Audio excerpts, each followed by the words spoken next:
ملکہ سبا کا اور حضرت سلیمان علیہ السلام کا دلچسپ واقعہ جو آج میں آپ کو تفصیل سے بتاتی ہوں۔ علامہ ابن کثیر کہتے ہیں کہ یمن کے کسی بھی بادشاہ کو سبا کہا جاتا تھا۔ انہوں نے تقریباً 1000 سال وہاں حکومت کی تھی۔ ملکہ سبا انہی میں سے ایک تھیں۔ حضرت عیسیٰ علیہ السلام کی پیدائش سے قبل 950 سال حضرت سلیمان علیہ السلام کے ہاتھوں میں اپنی شکست تسلیم کر لی۔ سبا کا پورا نام قرآن نے نہیں بتایا، نہ ہی یہ بتایا کہ وہ یمن کے کس حصے میں حکومت کرتی تھیں۔ ہاں، یہودیوں کے ہاں سبا کا نام بلقیس بتایا جاتا ہے۔ قرآن نے سبا کی کہانی کا چھوٹا سا حصہ بیان کیا ہے جو کہ انسانیت کے لیے نہایت سبق آموز ہے۔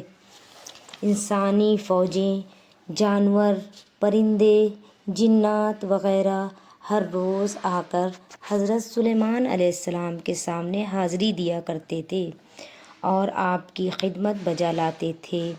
ایک روز حضرت سلیمان علیہ السلام تمام مخلوقات کی حاضری لے رہے تھے، اس وقت ہدہد کو غیر حاضری پایا۔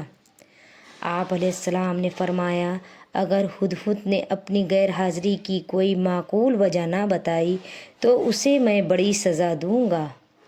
اسی دوران ہدہد دربار میں آ پہنچا اور بڑی انکساری سے حضرت سلیمان علیہ السلام سے کہنے لگا، میں ایک اہم معلومات آپ کے لیے لایا ہوں جس کو آپ نہیں جانتے۔ ہدہد نے مزید کہا، یمن میں ایک ملکہ ہے جو بہت امیر ہے، جس کا تخت بہت ہی عظیم اور انوکھا ہے۔ شیطان نے اس کو اور اس کی رعایا کو گمراہ کر رکھا ہے۔ وہ لوگ اللہ کو چھوڑ کر سورج کی پوجا کرتے ہیں۔ حضرت سلیمان علیہ السلام نے کہا، ٹھیک ہے، میں دیکھتا ہوں تمہاری بات کتنی صحیح ہے اور کتنی غلط ہے۔ یہ خط لو اور اس تک پہنچا جاؤ، دیکھو وہ کیا کہتی ہے۔ ملکہ سبا کو خط ملتے ہی پڑھنے لگی، پھر اپنے درباریوں سے کہا، دیکھو یہ خط حضرت سلیمان علیہ السلام کی طرف سے آیا ہے۔ اس میں کیا لکھا ہے؟ بسم اللہ الرحمن الرحیم۔ مجھ سے آگے بڑھنے کی کوشش نہ کرنا اور سرکشی نہ کرنا، بلکہ اپنی شکست تسلیم کرتے ہوئے میرے پاس آ جاؤ۔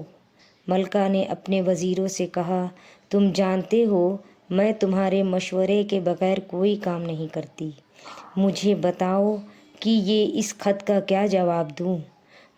مشیروں نے کہا، آپ فکر نہ کریں، آپ اچھی طرح جانتی ہیں کہ ہم بہت طاقتور ہیں، آپ جو بھی حکم دیں گے ہم حاضر ہیں۔ ملکہ سبا نے مشیروں سے کہا، یہ بات سچ ہے کہ ہمارے پاس بہت طاقت ہے، پھر بھی ہمیں حضرت سلیمان علیہ السلام کے خلاف کچھ کرنے کے بارے میں بہت ہی سوچ سمجھ کے کرنا ہوگا۔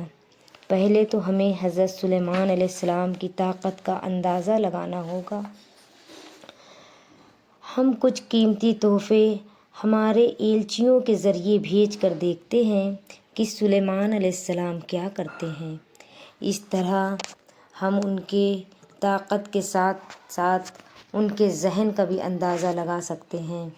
اگر ان سے جنگ شروع کرنے کے بعد معلوم ہوا کہ سلیمان علیہ السلام بہت ہی طاقتور ہیں تو ان سے لڑائی مول لینا مناسب نہیں، کیونکہ فتح کرنے والا جب کسی شہر میں گھستے ہیں تو اس کو برباد کر دیتے ہیں اور وہاں کی رعایا کو بے عزت کرتے ہیں۔ اس لیے کسی تکلیف میں پھنسنے سے ہمیں بچنا چاہیے۔ جب ملکہ سبا کے ایلچیوں نے حضرت سلیمان علیہ السلام کو تحفے تحائف دیے تو حضرت سلیمان علیہ السلام نے کہا، تم اور تمہاری ملکہ نے میرے خط کا مطلب سمجھا ہی نہیں۔ مجھے یہ قیمتی تحفے نہیں چاہیے، انہیں واپس لے جاؤ۔ اللہ نے مجھے اس سے کہیں عظیم نعمتیں دے رکھی ہیں۔ جاؤ اپنی ملکہ سے میری اطاعت کی بات کرو، جلدی کرو۔ اگر وہ ایسا نہ کریں گی تو میں اپنی فوج لے کر آتا ہوں، جان لو تم اور تمہاری فوج میری فوج کا کبھی مقابلہ نہ کر سکو گے، ہم تم سب کو تمہارے ملک سے نکال کر بے عزت کر دیں گے۔ ملکہ سبا کے آدمیوں نے حضرت سلیمان علیہ السلام کا یہ دھمکی بھرا پیغام ملکہ سبا کو پہنچا دیا اور حضرت سلیمان علیہ السلام کی طاقت بھی بتا دی، اور یہ بھی بتا دیا کہ انسانوں کے علاوہ جانوروں، پرندوں، جنوں وغیرہ سب پر حکومت کرتے ہیں۔ ملکہ سبا سمجھ گئیں اب تو حضرت سلیمان علیہ السلام سے جنگ کرنا اپنے ہی پیروں پر کلہاڑی مارنے کی طرح ہے۔ اس نے اپنی شکست تسلیم کرتے ہوئے اپنے آپ کو حضرت سلیمان علیہ السلام کے حوالے کرنے کا فیصلہ کر لیا اور حضرت سلیمان علیہ السلام سے ملنے نکل پڑی۔ اللہ نے اس کی آمد کی خبر حضرت سلیمان علیہ السلام کو وحی کے ذریعے دے دی۔ حضرت سلیمان علیہ السلام نے اپنے درباریوں سے کہا کہ میں چاہتا ہوں ملکہ سبا کا تخت لایا جائے اور اس کے سامنے پیش کیا جائے۔ یہ کام کون کرے گا؟ ایک بہت ہی طاقتور جن نے کہا، آپ کے یہاں سے اٹھنے سے پہلے میں اس کا تخت اٹھا کر یہاں لا سکتا ہوں۔ دوسرا جن بولا، جس کے پاس کتاب کا علم تھا، کہنے لگا کہ آپ کی آنکھوں کی پلک جھپکا کر کھولنے سے پہلے میں یہ کام کر سکتا ہوں۔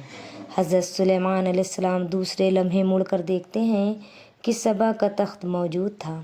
حضرت سلیمان علیہ السلام نے اس بات پر اللہ کا شکر ادا کیا کہ ان پر اللہ کے کتنے احسانات ہیں، اور اللہ کے پیغمبر ایسے معجزوں پر کبھی فخر نہیں کرتے تھے، بلکہ اللہ کی قدرت کے آگے اپنی بے کسی اور کمتری کا احساس کرتے تھے۔ حضرت سلیمان علیہ السلام نے حکم دیا کہ اس کے تحفے میں تھوڑی تبدیلی کر دی جائے، اس کے تختے میں تھوڑی تبدیلی کر دی جائے، کیونکہ آپ علیہ السلام سبا کی ذہانت دیکھنا چاہتے تھے۔ کیا سبا اپنے تخت کو پہچان سکتی ہے یا نہیں؟ سبا جب حضرت سلیمان علیہ السلام کے دربار میں پہنچی تو آپ علیہ السلام نے پوچھا، کیا یہ تمہارا تختہ ہے؟ اس نے اس کو بغور دیکھا، پھر کہا، یہ لگتا تو ویسا ہی ہے۔ پھر مزید کہنے لگی، میں آپ کی طاقت وسعت سے بخوبی واقف ہوں، بہرحال میرا تختہ اتنی جلدی یہاں تک اٹھوا کر لے آنا یہ آپ کی مزید برتری کی علامت ہے۔ میں آپ کی بادشاہت کے ساتھ ساتھ آپ کو اپنی اطاعت میں دیتی ہوں۔ اس کا یہ کہنا اس بات کا صاف اعتراف تھا کہ حضرت سلیمان علیہ السلام کا پیغام اس نے قبول کر لیا ہے۔ اس طرح سبا نے سلیمان علیہ السلام کی برتری مان لی، لیکن اسے اللہ کی برتری کا احساس نہ ہوا۔ حضرت سلیمان علیہ السلام نے ملکہ سبا کو ایک دوسرے امتحان میں ڈال دیا، کیونکہ وہ ملکہ سبا کو اللہ تعالیٰ کی قدرت اور برتری دکھانا چاہتے تھے۔ حضرت سلیمان علیہ السلام نے جنوں کو ایک عظیم الشان محل بنانے کو کہا۔ اس کا فرش شفاف کانچ کا بنایا گیا، قریب ہی پانی کا ایک چشمہ بنا دیا گیا۔ محل کچھ اس طرح کا بنا تھا کہ اس کے فرش میں چشمے کا عکس بن رہا تھا، اور یوں معلوم ہو رہا تھا کہ پورے فرش پر پانی بہہ رہا ہے۔ سبا کو اس محل کی تفریح کے لیے لایا جاتا ہے۔ جیسے ہی وہ اس میں داخل ہوئیں، اس نے اپنے لباس کو پنڈلیوں سے اٹھا لیا تاکہ بھیگ نہ جائے۔ حضرت سلیمان علیہ السلام نے کہا، یہ تو حقیقت میں پانی نہیں، یہ تو صرف عکس ہے۔ سبا سمجھ گئیں کہ یہ سب کچھ حضرت سلیمان علیہ السلام کو کسی بڑی طاقت کے باعث کرتے ہیں۔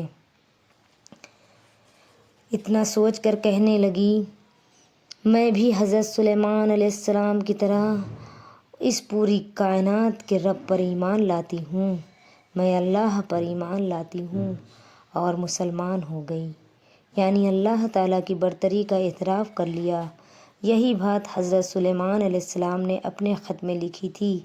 اس نے اپنی سلطنت کو بھی سلیمان علیہ السلام کے قبضے میں دے دیا۔ کئی علماء کا کہنا ہے کہ ملکہ سبا نے حضرت سلیمان علیہ السلام سے شادی بھی کر لی تھی۔ قرآن و حدیث میں ایسا کوئی ثبوت نہیں ملتا۔ اللہ تعالیٰ نے ملکہ سبا کی کہانی انتہائی مختصر اور دلرشی انداز میں سورہ نمل میں بیان کیا ہے۔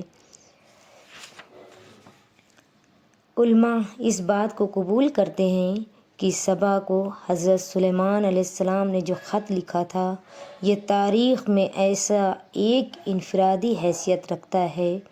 آپ علیہ السلام نے انتہائی مختصر انداز میں اللہ کی تعریف لکھی تھی، ساتھ ہی اپنا مختصر تعارف بھی دیا تھا۔ آپ نے یہ دھمکی بھی لکھ دی تھی کہ مجھ سے ٹکرانے کی کوشش نہ کرنا، بلکہ شکست تسلیم کرتے ہوئے میری اطاعت قبول کر لینا۔ یہ خط کا آخری فقرہ نہایت فصیح و بلیغ تھا، جس میں سبا کو یہ ہدایت دی گئی تھی کہ تم میرے سامنے سرکشی نہ کرنا اور مسلمان بن کر میرے پاس آ جا۔ انسانی تاریخ میں آج تک کسی نے اتنا مختصر اور فصیح و بلیغ خط نہیں لکھا۔ یہ خط خود اپنے آپ میں ایک معجزہ ہے۔ حقیقت تو یہ ہے کہ اللہ جس کو چاہتا ہے طاقت و قوت دیتا ہے، عقل و دانش